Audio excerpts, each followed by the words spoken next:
So Gugu, thank you very much for making time to share your insights into the future of leadership. Thank you, Dr. Nick, for having me. You're welcome. Before we walk into the future, Gugu, can you quickly tell us, where did you grow up? I actually grew up in Soweto, Mufulo North, in Johannesburg. But my family is originally from KwaZulu-Natal, but they were settled in Soweto. So I'm a Soweto girl. Right. And tell us, what was your dream career when you grew up? I always find that question so interesting. You know, I grew up in times of no television. My mother was a nurse, and not like these now, night, nurses. It was a community nurse. So I think I've always wanted to be a doctor, because that's all that's all I could relate to. So I wanted to be a doctor when I grew up. Right. And I never became a doctor. Well, you're still saving lives today, I guess. I know.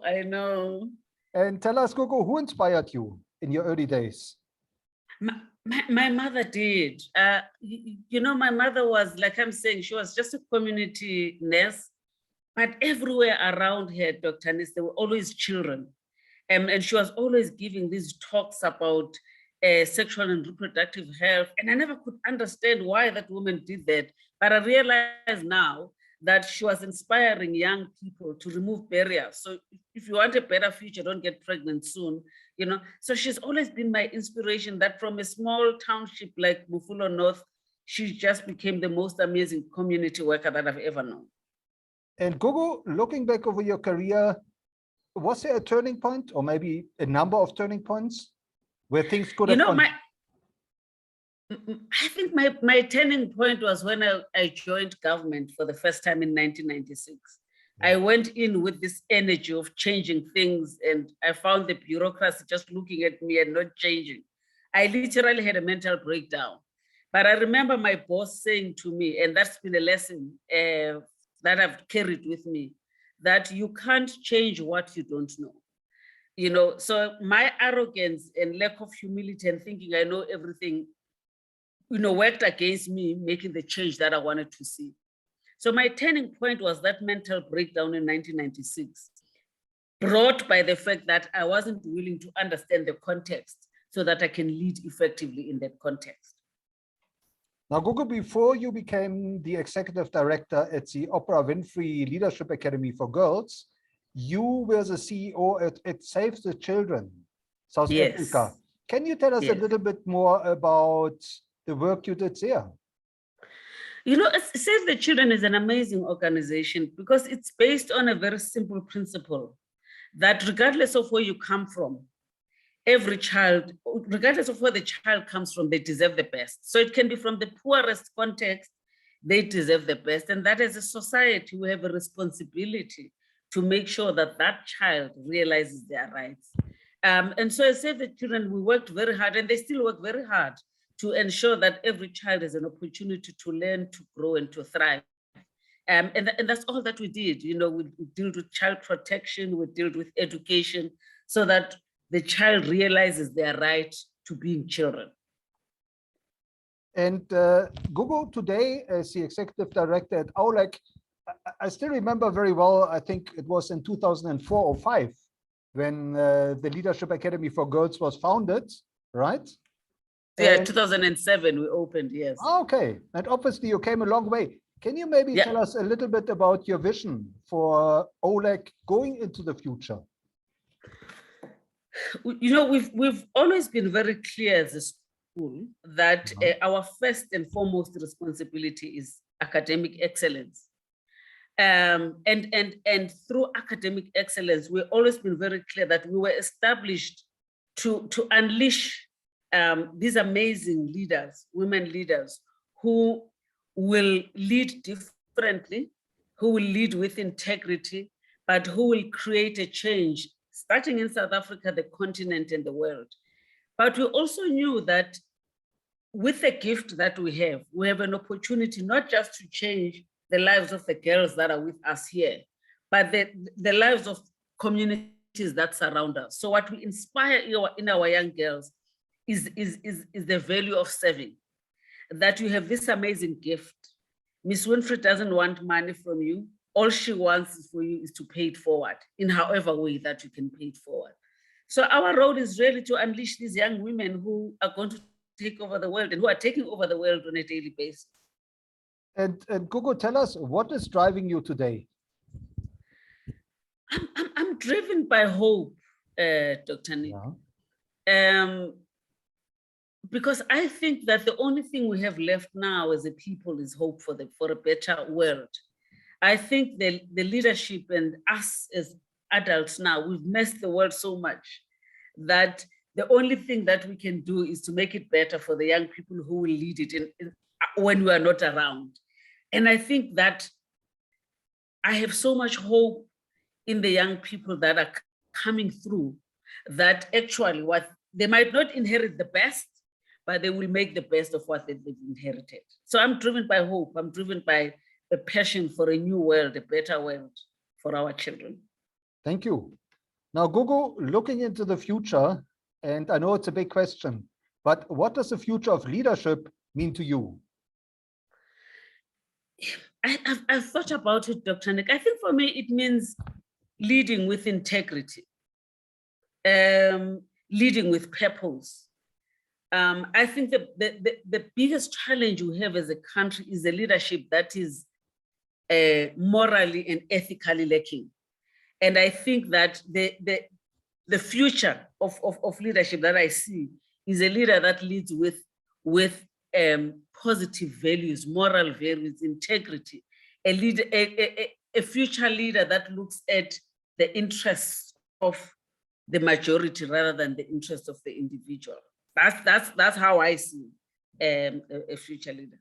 And Gugu, looking back over your own leadership journey, what would you say is most important for building future leaders, for empowering future leaders? What is it we have to do more? First, I think we have to ground our leadership on values. And I'm always careful not just to say values, because you can have negative values. You have to ground it on positive values of morality, integrity. We call it Ubuntu, because when all else goes, that's what remains. But secondly, I think it's a very consciousness of the self, Dr. Nick. I think that self-awareness is probably the biggest thing that leaders need, to be conscious of what you're good at and what you're not good at, what your flaws are and what your strengths are, so that you're able to lead better. The third thing is discernment. I think that leaders have to be able to have a capability and the skill to be able to be discerning and to make decisions that are right at that point in time. Right. And Gugu, when you speak to your future leaders, what is it you tell them about social media?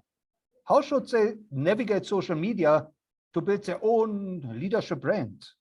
You see, social media is what you make of it, Nick. I think it can work for you or it can work against you. I always say to them, they must be guided by their value system, right? If you've got integrity, you approach it with integrity. You must speak your truth, and you must be able to use your own judgment of what not to do and what to do.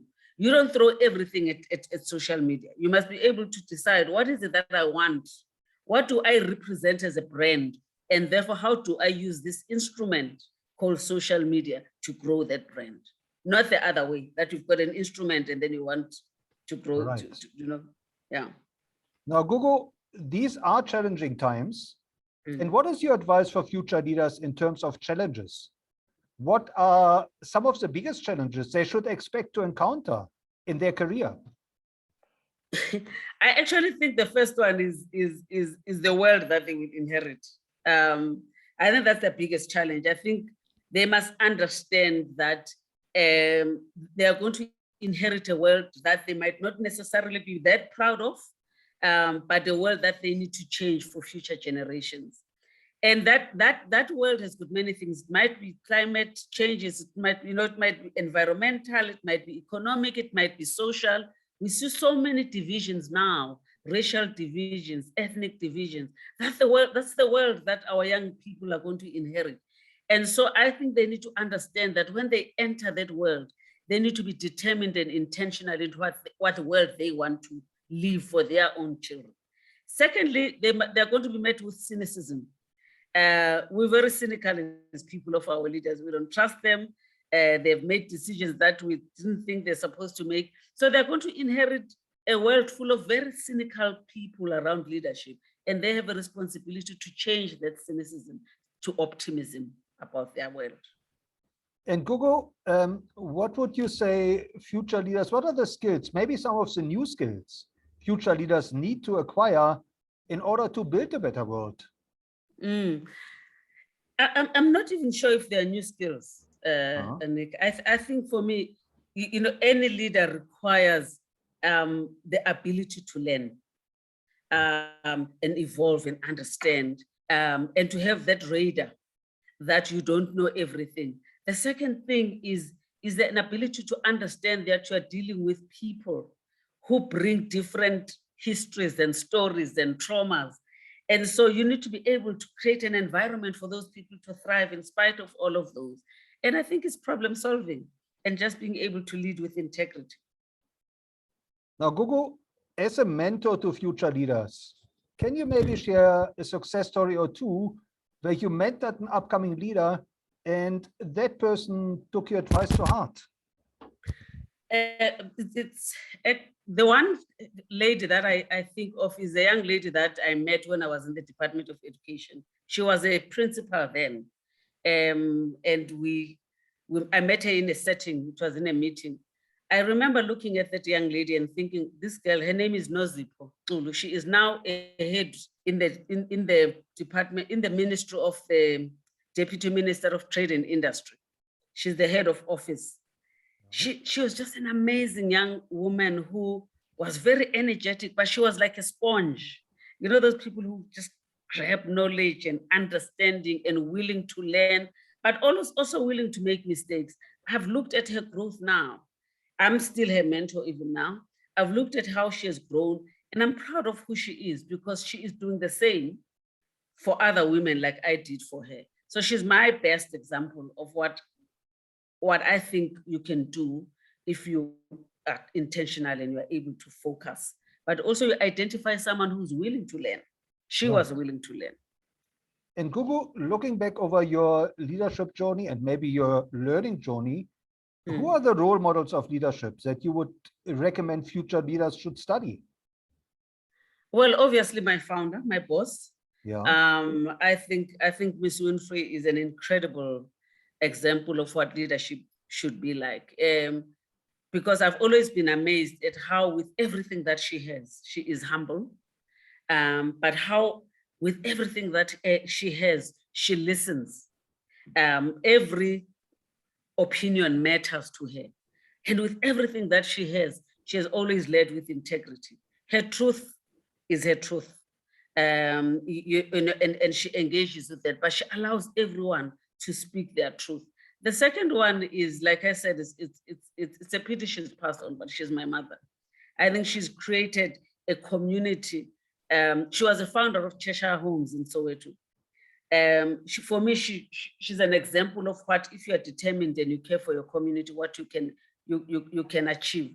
The last one is a lady that I met when I was expelled at university the first year, and I had to work in a bank because I lost sight of my eye. Her name is Joan Ratuni. Yeah. I was 18 at the time. Very smart. I was a very sharp young woman. But all the time, Joan kept saying to me, go back to school. It didn't matter how comfortable I was in corporate. She kept saying, go back to school. And if it wasn't for her, I don't think I would be here doing what I'm doing now. So that's the kind of woman that I see as a role model. Right. Now, Gugu, how can our listeners connect with you and where should they follow you? I'm on LinkedIn, I'm on Facebook, I'm on Instagram, and in all of those platforms, I'm Gugulethu Ndebele. So if they Google Gugulethu Ndebele, they'll find me. But I also host every once in a while, and I announce them in those platforms, sipping tea with Tishomkhulu. Tishomkhulu is a Zulu word for principal. Yeah. So I have quarterly sessions of sipping tea with Tishomkhulu, where I engage people across the world, across all forms of life who I think are doing incredible things, but no one talks about them. But also as a leadership mentor that I keep getting from them and hopefully share with people who tune in those sessions. Right. Yeah. And Gugu, last but not least, what is your message to the millions of kids out there that are now looking to conclude their school, who are looking to enter the world of work, start a career?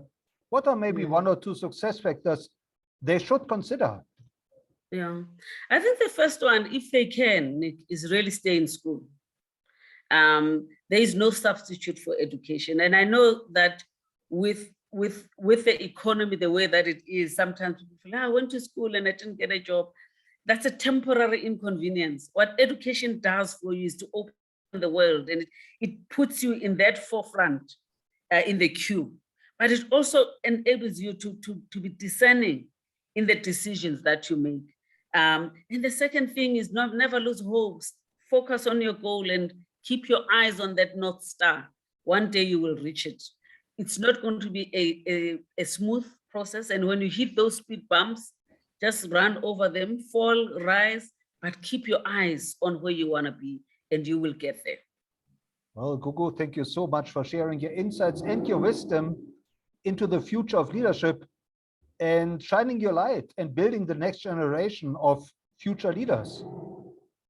Thank you for creating a platform, because I think the more platforms like these we have, the more inspiring we will be to young people to see that other people have walked the journey and are still walking the journey, but that they've got a network that they can draw from that will make their paths easier. And they don't have to commit the mistakes that we've made as young leaders. So thank you for the platform. You're welcome, Gugu.